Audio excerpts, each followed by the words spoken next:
Hello everyone, welcome back to my channel current affairs with Anuradha. देखिए, आज का दिन बहुत इंपॉर्टेंट है। सबसे पहले मैं आप सभी लोगों को शुभकामनाएं देना चाहती हूँ। देखिए, आज 22 जनवरी का दिन है। आज राम मंदिर जो अयोध्या में बना है, भव्य मंदिर, इसमें आज प्राण प्रतिष्ठा का कार्यक्रम जो है वो संपन्न कराया गया। आप सभी ने रामलला की भव्य तस्वीर जो है टीवी पे, इंटरनेट पे, हर जगह पे देखा होगा। आज की इस वीडियो में मैं आपको बताऊंगी कि राम मंदिर से इंपॉर्टेंट फैक्ट्स क्या क्या है। आप सब ने मंदिर की वो झलक देख ली है। अब आप देखिए कि इस साल बहुत ज़्यादा न्यूज़ में रहा है, तो अपकमिंग जितने भी एग्जाम्स होंगे ना, आपको इसमें क्वेश्चन देखने को ज़रूर मिलेगा। तो जितने भी इंपॉर्टेंट क्वेश्चन इस पर्टिकुलर टॉपिक से बन रहा है, आज की इस वीडियो में मैं आपको कवर कराऊंगी। देखिए, ये मंदिर जो है बहुत इंपॉर्टेंट है। अगर आप रिलीजियस पॉइंट ऑफ व्यू से देखेंगे तो बहुत इंपॉर्टेंट है, क्योंकि हिंदू धर्म में राम जी को बहुत ज़्यादा पूजा जाता है और ये उनकी जन्मभूमि है। लेकिन अगर आप कल्चरल पॉइंट ऑफ व्यू से भी देखेंगे तो इंडिया के कल्चरल पॉइंट ऑफ व्यू से भी बहुत ज़्यादा इंपॉर्टेंट है। क्योंकि देखिए, आज जो है इंडिया की जो छवि है अभी तक की, और पहले हमारा इतिहास क्या रहा है, वो आज उभर करके आया है। तो बहुत इंपॉर्टेंट ये मंदिर है, रिलीजियस और कल्चर दोनों पॉइंट ऑफ व्यू से। आज के इस वीडियो में मैं आपको जितने भी इंपॉर्टेंट क्वेश्चंस इस पर्टिकुलर टॉपिक से बनेंगे वो सारे मैं आपको कवर कराऊंगी। Let's start. चलिए, सबसे पहले हम लोग देखते हैं इंपॉर्टेंट फैक्ट्स ऑन राम मंदिर। पहला है हमारा चीफ आर्किटेक्ट। इस मंदिर के चीफ आर्किटेक्ट कौन रहे थे? तो चंद्रकांत सोमपुरा और उनके दो सन हैं, निखिल सोमपुरा एंड आशीष सोमपुरा। सोमपुरा परिवार जो है उनका इंडियन, अगर आप टेम्पल्स की बात करेंगे तो उसमें बहुत सारे ऐसे टेम्पल्स हैं जिनके चीफ आर्किटेक्ट सोमपुरा परिवार के सदस्य रह चुके हैं। पीढ़ियों दर पीढ़ी इनके द्वारा जो है इंडिया के अंदर जितने भी इंपॉर्टेंट मंदिर है उनका जो आर्किटेक्चर अगर आप देखेंगे तो इनके द्वारा तैयार किया जाता है। अगर राम मंदिर का अगर आप देखेंगे तो सबसे पहले राम मंदिर जो है वो 1989 में जो है इसका जो बनने का कार्यक्रम है वो स्टार्ट हुआ था। उसी टाइम पे ये जो आपको पूरा ढांचा देखेंगे सोमपुरा परिवार के द्वारा तैयार करके दिया गया था। और 2020 में जब नींव रखी गई थी तो वास्तु के हिसाब से इसमें कुछ चेंजेस जो है आपको किए गए थे। अगर हम कंस्ट्रक्शन कंपनी की बात करेंगे तो लार्सन एंड टर्बो, LNT के नाम से जिसे हम जानते हैं, वो इसकी कंस्ट्रक्शन कंपनी रही थी। और इस मंदिर को बनाने के लिए इस कंपनी के द्वारा 1 रुपया भी नहीं लिया गया था। नेक्स्ट है हमारा प्रोजेक्ट मैनेजमेंट कंपनी। अगर प्रोजेक्ट मैनेजमेंट देखेंगे तो टाटा कंसल्टिंग इंजीनियर्स लिमिटेड रहा था। अगर हम लोग मूर्ति देखेंगे, रामलला की जो आपने मूर्ति देखी है वो अरुण योगीराज जी के द्वारा बनाया गया है। और इसके अंदर बहुत सारी मूर्तियां हैं, बहुत सारे भगवान की मूर्तियां हैं। आगे मैं आपको डिटेल में बताऊंगी कि कहाँ कहाँ पे कौन कौन सी मूर्तियां रखी गई हैं।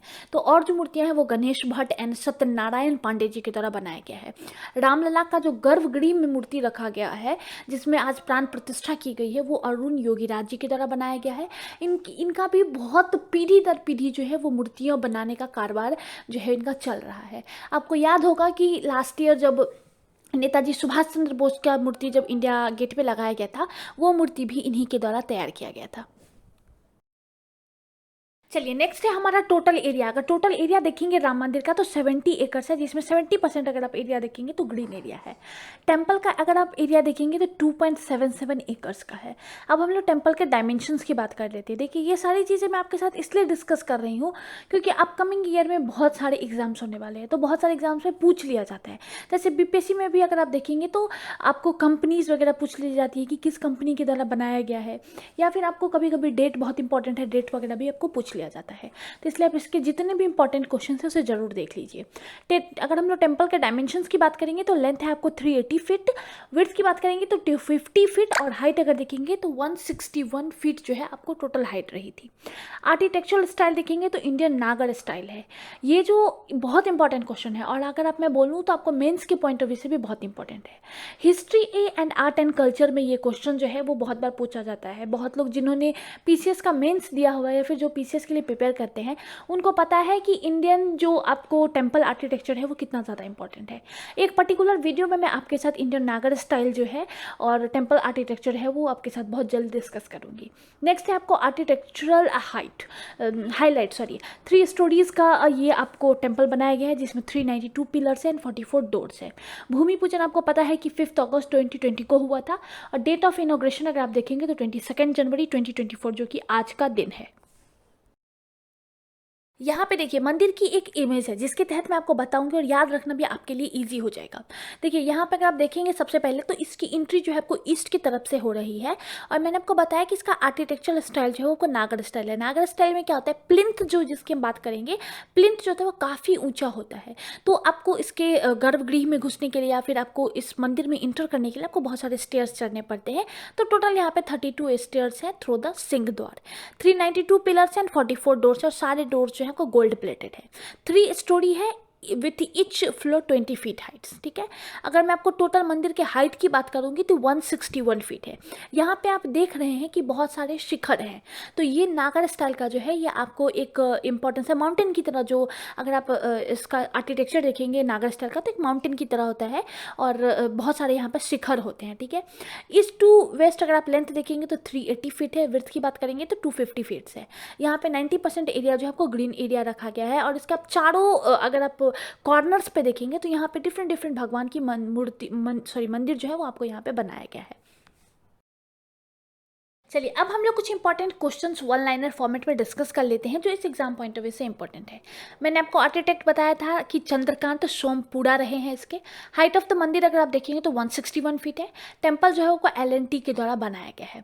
अयोध्या सिटी अगर आप देखेंगे तो सरयू के किनारे ये जो सिटी है बसा हुआ है। पहले इसे फैज़ाबाद जो है इसे कहा जाता था, बाद में इसे फैज़ाबाद से अलग करके अयोध्या नाम रखा गया, और ये सरयू नदी के किनारे है। इसको सरयू और घाघरा भी बहुत जगह पे कहा जाता है, तो आप बिल्कुल भी कंफ्यूज मत होइएगा, दोनों सेम बात है यहाँ पे। चलिए नेक्स्ट क्वेश्चन है हमारा, foundation stone of Ayodhya Ram temple laid in the year. तो 5 अगस्त 2020 को इसकी जो भूमि पूजन है वो आपको कराया गया था पीएम नरेंद्र मोदी जी के द्वारा। और आपको याद होगा कि 9 नवंबर 2019 को सुप्रीम कोर्ट का फाइनल वर्डिक्ट आया था जिसमें आपको कहा गया था कि ये जो ज़मीन है वो राम भूमि जन्मभूमि के नाम कर दिया जाएगा। और बाद में एक ट्रस्ट की भी स्थापना की गई थी, राम जन्मभूमि तीर्थ क्षेत्र ट्रस्ट करके स्थापना हुई थी, और इनके द्वारा इस मंदिर को जो है आपको बनाया गया है। मैं बताऊँ तो नेक्स्ट क्वेश्चन हमारा नंबर ऑफ पिलर्स इन अयोध्या राम मंदिर। तो 392 पिलर्स हैं, और ये आपको 3 फ्लोर का जो आपको मंदिर जो है वो बनाया गया है। मैंने आपको पहले भी बताया कि ये नागर स्टाइल का जो मंदिर है आपको बनाया गया है। मैं आपको नागर स्टाइल के बारे में भी कुछ बेसिक चीज़ें बता देती हूँ। देखिए ये बहुत पुराना स्टाइल है। नागर स्टाइल अगर आप देखेंगे तो मंदिरों में एक बहुत पुराना स्टाइल है जो आपको मोस्टली अगर आप देखेंगे तो नॉर्दर्न इंडिया में आपको यूज़ किया जाता है। इस स्टाइल में क्या होता है कि आपको एक माउंटेन के फॉर्म में अगर आप देखेंगे तो जो टेम्पल जो है आपको माउंटेन के फॉर्म में होता है, और इसका डिज़ाइन जो है वो आपको सोमपुरा परिवार के द्वारा 1988 में ही डेवलप किया गया था।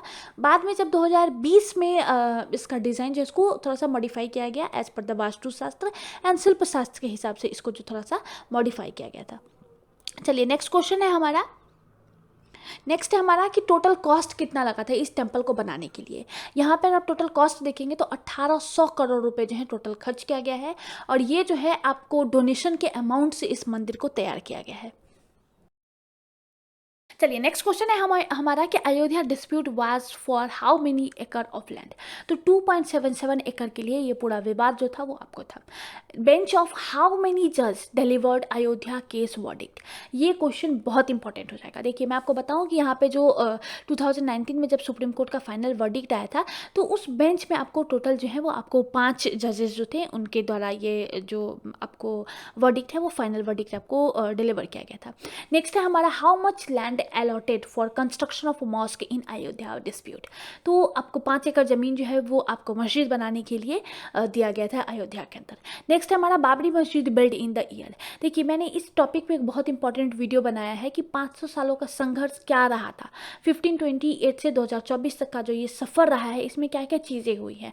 अगर आपने नहीं देखा है तो ऊपर आई बटन में मैं आपको लिंक प्रोवाइड करूँगी, आप जाकर के ज़रूर देख लीजिएगा। ये जो बाबरी मस्जिद है वो मीर बाकी के द्वारा 1528 में यहाँ पर बनाया गया था। चलिए नेक्स्ट है हमारा supreme court delivered its last judgement on Ayodhya dispute. तो 9 नवंबर 2019 को जो है सुप्रीम कोर्ट का लास्ट जजमेंट जो है आपको डिलीवर किया गया था। अगर हम लोग ओल्ड नेम अयोध्या का देखेंगे, देखिए पुराने समय में अगर देखेंगे तो उसका साकेत के नाम से जाना जाता था।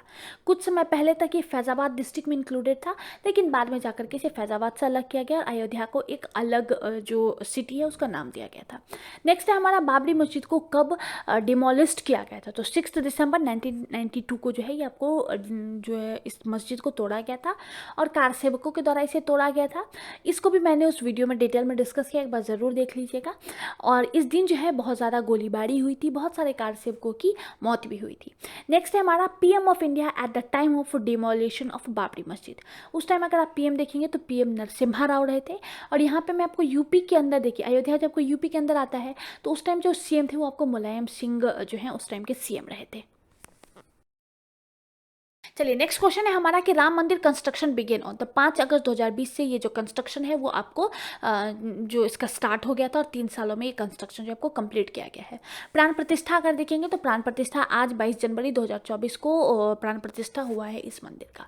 अगर आप प्रेजेंट में CM and governor of UP देखेंगे तो सीएम आपको योगी आदित्यनाथ है और गवर्नर देखेंगे तो आनंदीबेन पटेल है। प्राण प्रतिष्ठा का अगर आपने न्यूज़ में या फिर कहीं पर भी फोटो वगैरह देखा है तो इन दोनों को भी हमारे पीएम नरेंद्र मोदी जी के साथ में ज़रूर देखा होगा।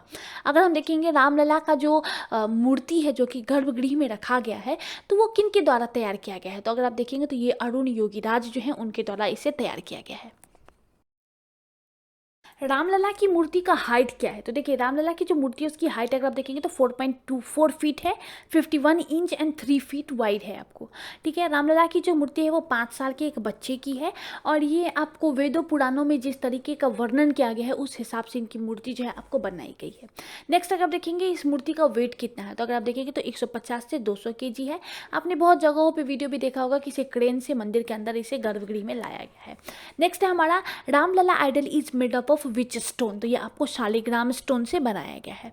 Name of the trust responsible for the construction of mandir, तो राम जन्मभूमि तीर्थ क्षेत्र करके जो आपको ट्रस्ट है जिसको 2020 के फरवरी में नरेंद्र मोदी जी के द्वारा इसकी घोषणा की गई थी कि ये ट्रस्ट जो आपको बनाया गया है, क्योंकि जब 9 नवंबर 2019 को जब सुप्रीम कोर्ट का वर्डिक्ट आया था तो उनके वर्डिक्ट में कहा गया था कि एक ट्रस्ट के द्वारा इस मंदिर की स्थापना कराई जाए। तो इस मंदिर का पूरा कंस्ट्रक्शन का काम जो है वो एक ट्रस्ट के द्वारा कंप्लीट कराया जाए, उनकी देखरेख में कराया जाता है। तो ये ट्रस्ट की स्थापना की गई थी और इस ट्रस्ट का नाम है राम जन्मभूमि तीर्थ क्षेत्र ट्रस्ट।